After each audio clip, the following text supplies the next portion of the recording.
सुहाग रात को ही मेरी बीवी ने चावलों में नशे की गोलियां मिलाकर मुझे खिला दी और अपने आशिक को मेरे घर बुलाकर उसके साथ ही सुहाग रात। जब मुझे होश आया तो सामने मेरी बीवी और उसका आशिक बिना लिबास थे।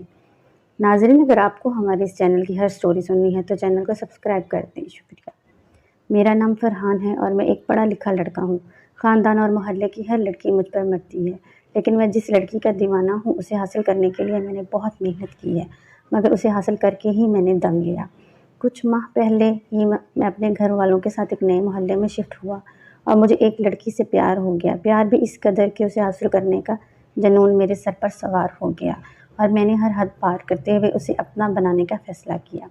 आलिया का घर मेरे घर के साथ ही था। इस रात मैं छत पर खड़ा होकर आलिया के घर की तरफ ही देख रहा था जब मेरी नज़र घर के गेट पर पड़ी। किसी गेट फलांग कर घर के अंदर दाखिल हुआ। मुझे लगा वो चोर है। जिस तरह वो घर में दाखिल हुआ मुझे आलिया सताने लगी, क्योंकि वो आज के दिन घर में अकेली थी। मुझे आलिया की इज्जत का ख्याल आया। मैं जल्दी से भागकर उसके घर आया और दीवार फैलाकर घर में दाखिल हुआ और सीधा आलिया के कमरे में आया। मैं जैसे ही दरवाजे के पास पहुंचा मुझे अजीब सी आवाज़ें सुनाई देने लगी और साथ में आलिया के रोने की। मुझे लगा शायद वो आदमी आलिया के साथ गलत हरकत कर रहा है।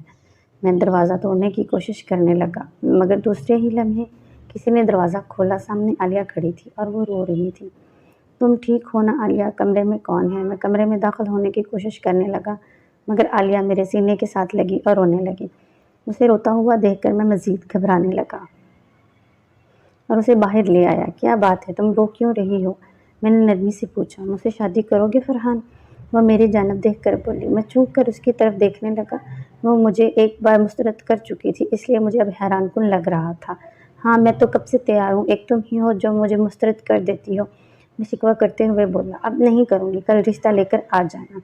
अभी जाओ यहाँ से। वो मुझे बाजू से पकड़कर बाहर सहन तक ले आए। हाँ, मैं जा रहा हूँ, लेकिन तुम्हारे घर में कुछ देर पहले कोई छुप कर दाखिल हुआ था और तुम भी रो रही हो। सब ठीक है ना? मैं उसे परेशान सवालिया निगाहों से देखने लगा। हाँ मेरी जान, सब ठीक है। इससे पहले कोई तुम्हें देखकर हमारे बारे में गलत सोचे, यहाँ से चले जाओ, उसने मुस्कुराकर कहा और मुझे ज़बरदस्ती घर से बाहर निकाल कर घर का दरवाज़ा बंद कर दिया। मुझे हैरत होने लगी इस पर कि वो अचानक से कैसे बदल गई है, लेकिन मैं खुश था कि वो बदल गई है। उसे मेरा प्यार दिखाई दिया। मैं जल्दी से घर चला गया और अगले ही दिन मैं अपने भाई और भाभी को लेकर उसके घर चला आया और उसके माँ बाप से रिश्ते की बात की। उन्होंने फ़ौरन हाँ कर दी और कहा कि मैं 2 दिन बाद सादगी से निकाह कर लूँ। मैं भी खुश था कि मेरा खर्चा बच जाएगा। घर आकर मेरी भाभी मुझे कहने लगी, एक बार सोच लो फरहान, मुझे कुछ अच्छा नहीं लग रहा। मैंने उनकी बात पर तवज्जो ना दी, क्योंकि भाभी की बहन मुझसे शादी करना चाहती थी और भाभी की भी यही ख्वाहिश थी, मगर वो प्यारी नहीं थी, इसलिए मैंने उसे अपनाया नहीं।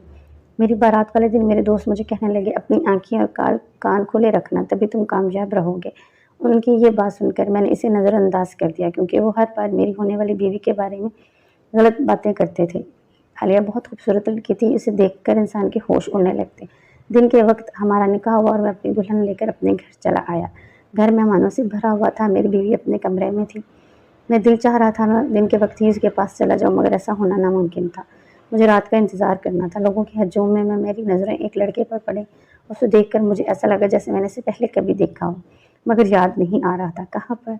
बहुत इंतज़ार के बाद दिन से रात हुई और मैं अपनी बीवी के कमरे में आया। उसे देखते ही मेरे जज्बात उभरने लगे और मैंने कमरे का दरवाज़ा बंद किया और उसके पास बैठा उससे मोहब्बत भरी बातें करने लगा। वो नर्वस थी।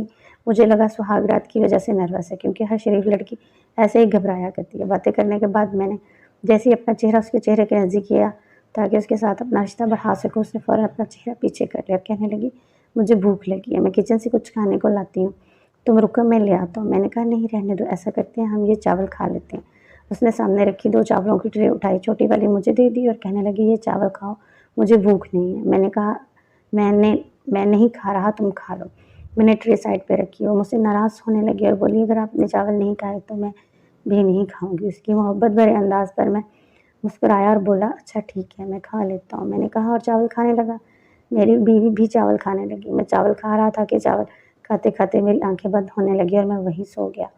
मैं नशा करता था, इसलिए मुझ पर नशा और चीज़ें ज़्यादा देर तक असर नहीं करती थी। रात के 3 बजे का वक्त था जब मेरे कान में किसी लड़के और लड़की की बातों की आवाज़ पड़ी। मुझसे आंखें नहीं खुल रही थी, लेकिन मैं बातें सारी सुन पा रहा था। तुम्हें क्या लगता है हम दोनों जो कर रहे हैं ٹھیک ہے، اگر تم مجھ سے شادی کر لیتے تو مجھے یہ سب نہ کرنا پڑتا۔ میں کسی اور کی نکاح میں مگر سہاگرات تمہارے ساتھ منا رہی ہوں۔ اگر میرے شوہر کو معلوم ہو گیا تو پھر یہ باتیں میری بیوی اپنی عاشق کو کہہ رہی تھی۔ کچھ نہیں ہوتا، میں اسے جو دوا چاول میں ملا کر دی تھی وہ بہت پاورفل ہے، 10 گھنٹوں تک وہ ہوش میں نہیں آئے گا، یہ میری بیوی کی عاشق نے کہا۔ ان دونوں کی باتیں سن کر میری آنکھیں بھر آئی۔ میں نے عالیہ کو اتنا چاہا مگر اس نے مجھے دھوکے میں سمجھ گیا تھا کہ اس رات کو اکیلی نہیں تھی۔ جو لڑکا اس کے گھر داخل ہوا تھا وہ چور نہیں، اس کا عاشق تھا۔ میں نے آنکھیں کھول دیں تو دیکھا میں زمین پر پڑا تھا۔ میں زمین سے اٹھا تو دیکھا میری بیوی بیڈ پر لیٹ کر عاشق کے ساتھ وہ سب کچھ کر رہی ہے۔ مجھے دیکھ کر وہ دونوں ڈر گئے اور جلدی سے ایک دوسرے سے جدا ہو گئے۔ گھٹیا عورت، تم نے مجھے دھوکا دیا، میں تمہاری سچائی تمہارے ماں باپ کو بتاتا ہوں اور تو نکل میرے گھر سے۔ میں اس آدمی کو اس کے گریبان سے پکڑ کر بولا اور اسے مارنے لگا۔ وہ بھی مجھے مارنے لگا اور بولا میں تجھے آج رات ہی مار دوں گا تاکہ تیری جائیداد میری محبوبہ کے نام ہو جائے اور پھر ہم شادی کر لیں۔ اس لڑکے نے مجھے مارنا شروع کر دیا۔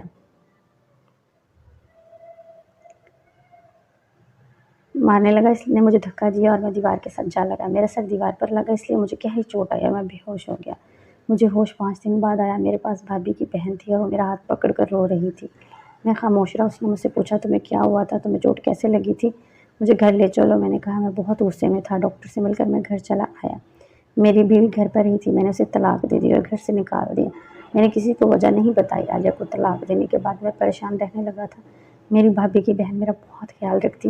مجھے احساس ہونے لگا میں غلط تھا۔ میں نے بھابھی سے اس سے شادی کی بات کی، وہ مان گیا، ہماری شادی ہوگی۔ آمنہ بہت اچھی بیوی ثابت ہوئی، وہ میرے اچھے سے خیال رکھتی ہے۔ 1 سال بعد ہمارے یہاں بچہ پیدا ہوا اور ہمارا خاندان مکمل ہو گیا۔ 1 سال پہلے میں وہ گھر چھوڑ کر جا چکا تھا تاکہ میرا ماضی مجھے یاد نہ آئے۔ ایک دن میں نے عالیہ کو دیکھا، وہ بری حالت میں کھڑی تھی اور اس کے ساتھ ایک بوڑھا آدمی تھا۔ مجھے اندازہ ہوا کہ وہ اس کا شوہر تھا۔ عالیہ جیسی لڑکیوں کا یہی انجام